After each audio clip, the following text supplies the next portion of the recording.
야곱 5번째 죽음을 앞두고라는 제목으로 은혜를 나누고자 합니다. 우리가 살고 있는 시대에 가장 획기적인 발명하면 이구동성으로 생각은 동일할 겁니다. 전 세계적으로 실시간으로 일어나는 어떤 뉴스들을 확인할 수 있고 또 수많은 정보들을 다 찾아볼 수가 있으며 또한 어디서든지 중요한 업무를 볼 수 있는 스마트폰 발명일 겁니다. 이 스마트폰 하면은 빼놓을 수 없는 인물이 있습니다. 스티브 잡스입니다. 참 젊은 나이에 세상을 떠났습니다. 약 8년간 췌장암과 싸우다가 57세 나이에 세상을 떠났습니다. 고 스티브 잡스의 평가는 둘로 갈려집니다. 이 부정적인 면은 사람이 너무 냉혹하고 아주 차갑다. 애플을 운영을 할 때 너무 그 경영을 아주 냉혹하게 했다. 또 긍정적으로는 참 탁월한 사람이다. 천재다. 그렇게 평가를 합니다. 그 한 인물에 대한 평가가 부정적이든 긍정적이든 우리가 사는 시대의 기준으로 볼 때는 그는 세상에서 성공한 사람입니다. 창고에서 시작한 애플을 세계적인 기업으로 일으켰고 세상에서 더 부러울 것이 없을 것 같던 위치에서 살았던 인물입니다. 세상에서 모든 사람들로부터 부러움의 대상의 성공을 이루었고 세계 최고의 명성을 얻었습니다. 그러나 그런 그였을지라도 세상을 떠날 때는 그 무엇도 가지고 가지를 못했습니다. 그가 세상에 내놓은 발명품들을 보십시오. 애플 컴퓨터, 또 매킨토시, 아이팟, 아이폰, 아이패드 등 끊임없이 혁신 제품을 내놓은 기술 산업의 선구자였습니다. 그는 이 인간과 기술의 소통 방식에 정말 그 누구도 생각할 수 없는 일대 혁명을 일으킨 아주 통찰력 있는 리더였습니다. 그는 혁명이라 할 수 있을 발명과 업적과 성과를 이루어내어 유명인으로 살았습니다. 그러한 그 역시도 죽음을 피해갈 수 없었고 또한 그 탁월한 수많은 발명을 했어도 자신이 발명한 것조차 그 어느 것 하나도 가지고 가지를 못했다라는 것입니다. 여러분, 이것이 인생입니다. 세상에 많은 사람들이 부러워했던 인생도 부와 명예와 인기를 한 몸에 받고 살아온 인생도 결국 죽음을 피할 수 없으며 세상을 떠날 때는 그 무엇도 가지고 갈 수 없다라는 것입니다. 이 생전에 스티브 잡스가 17살 때 어느 책의 문장의 내용을 자신의 인생의 신조로 삼았다고 했습니다. 그가 신조로 삼은 문장의 내용은 이렇습니다. 매일을 인생의 마지막 날인 것처럼 살아간다면 어느 날 매우 분명하게 올바른 길에 서 있는 당신 자신을 만날 수 있을 것이요. 그는 그것을 자기 인생의 신조로 삼고 죽음을 맞이하는 순간까지 매일 아침마다 거울을 보며 자기 자신에게 이렇게 물었다고 합니다. 오늘이 내 인생 마지막 날이라면 나는 지금부터 무엇을 할 것인가? 매일을 마지막 날인 것처럼 최선을 다해 치열하게 살아온 그는 큰 업적을 남겼습니다.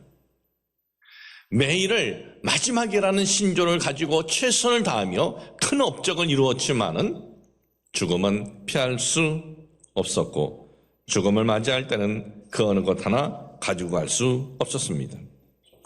여러분, 이 땅에 살아가고 있는 우리 모두 이건 99.9%도 아닙니다. 100% 우리 모든 사람들 죽음을 피할 수 없는 것이 인생이고, 그리고 그 어느 것 하나 가지고 갈 수 없는 것이 은생이에요. 우리는 이 땅에서 살아갈 때 뭐라도 하나라도 더 잡으려고 아주 애쓰고 난리를 치지만, 결국은 그 잡으려고 했던 것도 단 하나도 가져갈 수 없는 것이 인생이에요. 그러면 우리 인생은 그 누구도 죽음도 피할 수 없고, 또 죽음을 맞이할 때 그 무엇도 가져갈 수 없으니 인생은 그러면 소망이 없는 것인가?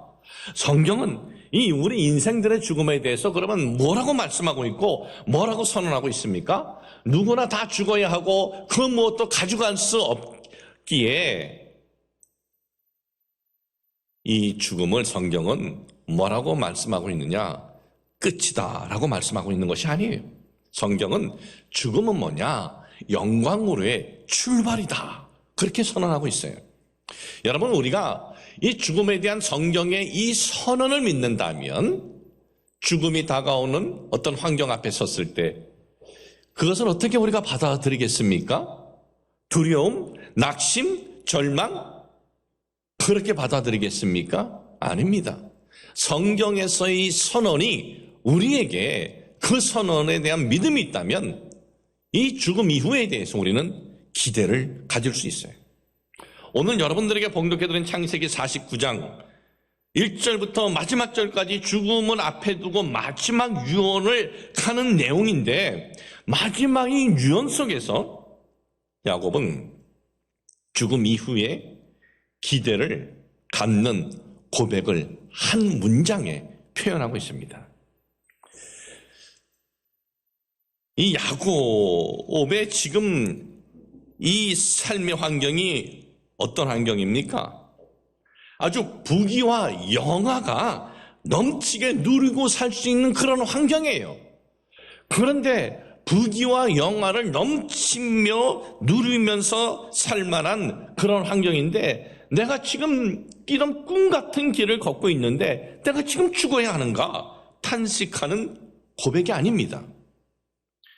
야곱은 부와 권세만 누리는 것이 아니라 모든 사람들로부터 존경의 대상이었습니다. 아니, 어떻게 저 사람은 자식을 잘 키웠기에 이 자식이 저렇게 똑똑한가? 어떻게 미래를 바라보고 그리고 저렇게 참 계획을 잘 세우는 뛰어난 자식을 둘 수 있었을까? 사람들로부터 그런 존경, 그리고 권세, 영광의 환경에서 내가 여기서 죽으면 안 되지, 내가 악착같이 이걸 누려야지 하는 것이 아니었어요. 죽음 앞에서 그의 고백이 뭡니까? 야훼여, 나는 주의 구원을 기다리나이다. 주의 구원을 기다리나이다. 여기서 기다리나이다 원어를 보니까 키위티라고 써져 있어요. 히브리어로. 키위티는 사모하다, 바라다의 의미인데, 그냥 평범한 어떤 사모함, 평범한 어떤 바람이 아니에요. 아주 간절한 기다림, 그리고 절박한 소원을 말씀하고 있습니다. 죽음을 앞둔 야곱이 아들들에 대한 유언을 쭉 하다가 일시 스탑하고 중단하고 간절히 기다리고 절박한 그 소원이 뭡니까? 나는 이걸 좀 더 누리면서 내가 더 살아야겠다는 그런 간절한 기다림도 아니고 절박한 그런 소원이 아니에요. 뭐예요? 그의 간절한 기다림과 절박한 소원, 주의 구원이에요. 주의 구원. 여기서 주의 구원은 죽음 이후에 하나님께서 그를 향해서 예배해 두신 영원함, 죽음 이후의 영광을 여기서 말씀하고 있는 겁니다. 이 고백이 야곱의 고백만이 아니에요. 성경의 창세기부터 요한계시록까지 계속해서 언급하고 있는 내용이 죽음 이후의 영광이에요. 그런데 여러분, 우리가 죽음 이후에 이 기대에 대한 소원이 없으면 왜 하나님을 우리가 믿습니까? 뭐하러 이 시간에 집에서 그냥 쉬고 있지 하루 예배 드립니까? 여러분, 이것 빼면 하나님을 섬기는 건 의미가 없어요. 하나님을 섬기는 목적, 바로 죽음 이후에 영원한 영광인데 이걸 잊어버리고 그저 이 땅에서 사는 것만이 전부라고 생각하고 살아간다면 하나님을 섬기는 이유도 없고 목적도 없는 거예요. 이 야곱이라는 한 인물을 이렇게 보면은 인생 너머에 있는 영원한 삶을 사모하기보다는 그는 태어날 때부터 어떤 삶을 그는 추구했습니까? 성공, 복, 세상에서 성공, 복을 추구한 삶을 살아왔던 사람이에요. 인생 말년에 돌아보니까 내가 하나님을 경외하는 데 목적은 그것이 아니구나 라고 깨닫고 지금 한 고백인데, 이 깨달음이 있기 전에는 이 야곱의 삶을 보면 아버지 이삭, 형 에서를 교묘한 방법으로 속여서 장자의 계성을 지었습니다. 외삼촌 라반의 집에 가서 살아갈 때 외삼촌 라반이 수없이 그를 속였어도 결국은 어떻게 했습니까? 어떻게 하면 내가 이 세상에서 재산을 늘릴까? 고민하고 연구하고 계획을 세워서 결국 그 계획도 이뤄낸 사람이에요. 고향을 떠난 지 20년이 되었습니다. 하나님께서 너 고향으로 돌아가라 라고 했을 때 큰 근심거리가 있는 거예요. 고향으로 돌아가면서 형 에서에 대한 두려움, 형 에서의 노여움을 풀려고 계획을 세웁니다. 자기가 이때까지 그 손에 쥐었던 가축을 여러 때로 나누어서 보냅니다. 그런데 형은 그것을 거들떠보지도 않습니다. 그런 위기에서 야곱은 약복강에서 발버둥 치면서 하나님의 사자를 만나서 참회도 하고 축복해달라고 해서 하나님의 사자로부터 축복을 받고는 형 에서 화해하게 됩니다. 고향에 평안히 정착하게 되었습니다. 평안히 고향에 돌아왔는데도 그는 고향을 떠날 때 베델에서 그 하나님의 영광과 은혜를 체험한 것을 잊어버리고 자신의 입으로 서운한 것도 잊어버리고 있을 때 어느 날 10년이란 세월이 지난 후 큰 어려움을 만납니다. 예상치 않은 일이 일어난 거예요. 딸 디나가 성폭행 당하고 그 일로 인해서 그의 아들들이 세겜의 남자들을 죽이는 사건이 일어나고 이것이 그 일대 알려져 그 일대 모든 부족들이 연합을 해서 야곱의 가족을 죽이려고 하자 야곱은 베델의 은혜를 회복하라고 베델을 찾고 그리고 하나님으로부터 그가 고백했던 서운했던 것을 회복을 합니다. 하나님께서 은혜를 베풀어 주셔서 야곱의 가족들 지켜주십니다. 참 그의 인생을 보면은 참 파란만장한 인생이에요. 무너질 뻔하다가도 살아나고 다 잃어버렸다고 할 것 같아도 다시 지고 참 파란만장한 삶을 사는 사람이에요. 저는 인생을 살아갈 때 참 이렇게 살기 싫어요. 저는 인생을 살아갈 때 이삭처럼 살아가고 싶어요. 그래서 다음 주에는 이삭에 대해서 말씀을 드리려고 해요. 큰 어떤 사건 없이 그냥 평범한 삶. 그런데 야곱의 말년은요, 더 이상 위험이 없는 거예요. 누가 위험을 하겠습니까? 내 아들이 애굽의 2인자인데 모든 것이 평안하고 모든 것이 안정적이었습니다. 애굽의 왕으로부터 대신들 백성으로부터 영광과 존귀를 받고 있었습니다. 정말 살아가는 것이 하루하루가 꿈 같았을 거예요. 기쁨이고 아주 행복이 넘치는 삶이었습니다. 다들 이 7년, 6년으로 인해서 미래가 깜깜한데 이 집은 뭐 그냥 평탄대로가 열린 거예요. 그러던 어느 날 야곱은 이제 자신의 삶의 마지막이 가까웠음을 알게 되고 아들들을 다 불러놓고 마지막 유언의 메시지를 합니다. 창세기 49장은 그 아들들을 다 불러놓고 하는 유언의 예언적 유언의 내용입니다. 장자 루벤부터 어떤 아들에게는 잘못된 것을 지적을 해줍니다. 잘못된 것을 지적한 것은 저주한 것이 아니라 잘못된 그런 전철 밟지 말라라는 것이고 또 어떤 아들들에게는 축복의 메시지를 선포합니다. 야곱이 축복의 메시지를 선포한 것은 그런 믿음의 삶으로 하나님의 이 축복을 놓치지 말라라는 거예요. 그런데 12 아들들에게 마지막으로 유언의 메시지를 선포하는 도중에 이 아들들 유언과는 전혀 상관없는 고백을 합니다. 그것이 바로 오늘 여러분들에게 읽어드린 말씀이에요. 창세기 49장 18절 야훼여 나는 주의 구원을 기다리나이다. 창세기 49장은 모두가 다 아들들에 대한 유언의 메시지인데 그 중에 딱 중간에 한 마디 야훼여 나는 주의 구원을 기다리나이다. 왜 갑자기 그 아들들을 불어넣고 예언적 유언을 하면서 이 말씀을 중간에 했을까? 제가 혼자 이걸 두고 곰곰이 생각을 해봤습니다. 그리고 내가 야곱이라면, 물론 저는 아들이 한 명도 없지만은 내가 야곱이라면 아들들 12를 딱 불러놓고 이 이야기를 하는 데는 도대체 무슨 이유가 있을 것이 아닌가 생각을 해보았습니다. 그리고 저는 이런 마음이 들었습니다. 내 아들들에게 내가 마지막 이제 이 땅의 삶을 접고 하나님 앞에 서야 되는데 내 아들들에게 꼭 그 마음속에 심어주고 싶은 메시지, 그것은 너희들 인생의 결국은 다 이 아비처럼 너희들도 죽을 것이고, 그리고 하나님 앞에 서야 한다는 것을 잊지 말고 죽음 저 너머에 있는 하나님 나라를 기대하며 살아야 한다는 것을 저들 그 아들들에게 심어주기를 원한 거예요. 하나님 나라가 있다면 부모로서 그거 심어주는 것보다 더 중요한 게 어디 있겠습니까? 너 앞으로 그냥 잘 돼서 성공하고 꿈 다 이뤄봐. 이게 먼저 여기있어요. 하나님 나라가 있다는 것이 부모로서 확신이 있다면 이거부터 심어줘야죠.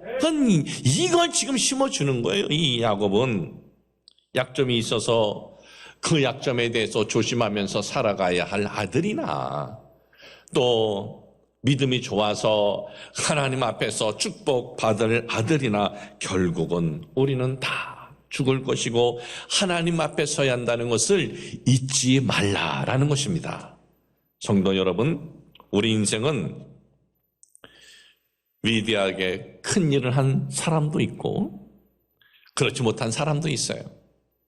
그러나 위대하게 큰 일을 하는 그 사람이나 그렇지 못한 사람이나 다 죽어야 하고, 그리고 하나님 앞에 서야 한다. 이것은 우리가 잊지 말아야 돼요. 우리 인생에서 그 누구도 바꿀 수 없는 것이 이거예요. 그리고 그 무엇도 가지고 갈 수 없는 것이 이 부분이고, 또한 우리 인생은 모두 다 하나님 앞에 서야 한다는 것입니다. 여러분, 우리는 이 땅에서 무언가를 이루기 위해서 계획도 세우고 열심히 살아가요. 이거 당연한 거예요. 무언가를 이루기 위해서 꿈을 갖고 계획을 세우고 애쓰는 거 당연한 거예요. 그러나 여러분, 잊지 말아야 할 것이 있습니다. 무엇을 이룬 자나 이루지 못한 자나 다 죽음을 맞이할 것이고, 그리고 그 무엇도 하나님 앞에 서야 할 것이다. 가져갈 수 없고 그 무엇도 가져갈 수 없고 하나님 앞에 서야 할 것이다 라는 것은 우리는 잊지 말아야 돼요. 여러분, 왜 이 부분을 잊지 않는 것이 왜 중요할까요? 이 부분은 왜 성경은 우리 인생들 내가 창조했다라고 말씀하면서 너희들은 이 땅에서 살다가 죽으면 그것이 다가 아니야. 너희들은 영원한 그 영혼이 있어. 왜 이 부분을 성경은 계속해서 시작부터 끝까지 계속해서 우리에게 언급을 하고 있는가? 그리고 우리는 왜 하나님의 성경은 우리들이 이 부분을 잊지 않고 살아가는 것이 왜 이렇게 중요하냐? 이 부분이 이렇게 중요한 것은 그래야 살면서 남보다 뭐 좀 이루었다고 그거 가지고 뻐기거나 교만하거나 잘난 체하지 않게 된다 이거예요. 왜? 내가 살면서 이런 걸 이루었다고 하더라도 내 인생도 조만간 하나님 부르시면 다 놓고 가야 하고 하나님 앞에 서야 하는데, 다른 사람 없는 것 좀 갖고 있다고 그걸 가지고 뻐기고 그리고 교만하게 살겠어요? 교만하게 살지 못해요. 또한 세상을 살아갈 때 나도 뭔가 좀 이루고 싶은데 이루지 못했을 때, 그리고 예상치 않은 어떤 이 세상에서 안 좋은 일들을 만났을 때 우리는 그러한 안 좋은 일을 하고 내 계획대로 되지 않았을 때 낙심하고 절망하는 것이 아니라 이 땅에서 내가 열심히 최선을 다해서 살았지만 내 바람대로 되지 않았구나. 그러나 이 땅에서 이것이 전부가 아니고 하나님께서 나를 부르실 때가 있고 내가 하나님 앞에 섰을 때는 나는 내 나름대로 최선을 다해서 살아왔으면 그것으로 되는 거예요. 그래서 내가 희망하는 대로 되지 않았어도 이 부분을 우리가 성경에서 말씀하는 이 약속을 잊지 않는다면 우리는 낭망하고 낙심하고 절망할 필요가 없는 거예요. 전 세계적으로 가장 말린 책 중에 하나가 시크릿이라는 책이에요. 얼마나 많이 팔렸는지 몰라요. 그 책 하나로 이 책 저자는 평생을 정말 그 부를 누렸는데, 시크릿, 비밀, 해석하면 비밀 또는 비법이라고 해석할 수 있는데, 이 책의 저자는 호주의 전직 TV 제작자가 인생의 성공 비결을 제시한 자기 개발서입니다. 자기 개발서. 어떻게 해서 그처럼 많은 사람들로 하여금 이 책을 읽게 만들었을까? 이 시크릿의 중심 내용은 수백 년 동안 단 1%만의 사람들이 알았던 부의 비밀이 있다, 성공의 비밀이 있다, 그걸 알려준다는 거예요. 근데 그 책, 시크릿, 비밀, 제목과는 달리 매우 단순해요. 매우 단순해요. 제가 간단히 요약해서 말씀드리면 이래요. 당신이 생각하는 대로 당신의 인생이 만들어진다. 그러니 당신이 원하는, 당신을 기분 좋게 만드는 긍정적인 생각에 집중하라. 그러면 그 생각은 이루어진다는 내용이 주내용이에요. 시크릿, 돈 벌고 성공하는 비밀이라고 하면서 언급은 하지만 우리 인생에 있어서 이건 그렇게 시크릿이 아니에요. 우리 인생에 있어서 정말 중요한 시크릿, 정말 탑 시크릿, 최고의 비밀이 뭡니까? 죽음이 뭐냐? 지금 이후에 대한 그러한 언급은 전혀 없어요. 그 책에서는 수백 년 동안 단 1%만 알았던 부성공의 비밀을 알려준다고 했지만 그 1%에 해당되었던 수백 년에 걸친 그 최고의 부와 명성을 획득했던 사람들, 지금 다 어디에 있는지는 전혀 언급이 없어요. 그들이 어디에 있는지에 대한 언급은 전혀 없어요.